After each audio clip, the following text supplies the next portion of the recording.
কবরের জীবনটা আসল জীবন। বিশ্বনবী দোয়া করতেন, আল্লাহুম্মা ইন্না নাউযু বিকা মিন আযাবিল কবর। আল্লাহ, আমি আপনার কাছে কবরের আযাব থেকে পানাহ চাই, কবরের আযাব থেকে বাঁচতে চাই। এই কবরের মধ্যে অনেক ফিতনা হবে, অনেক সুয়াল হবে। কবরে প্রশ্ন আছে না নাই?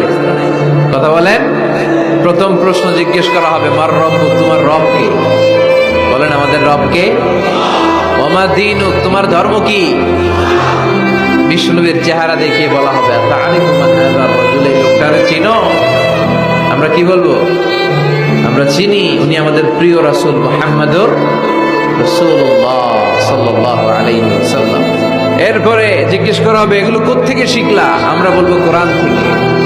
ফায়ুফসাহু লাহু কবরুহু ৭০ যিরাআন, সুন্দর সুন্দর উত্তর করতে পারলে আপনার কবরটারে ৭০ হাত লম্বা করে দেওয়া হবে।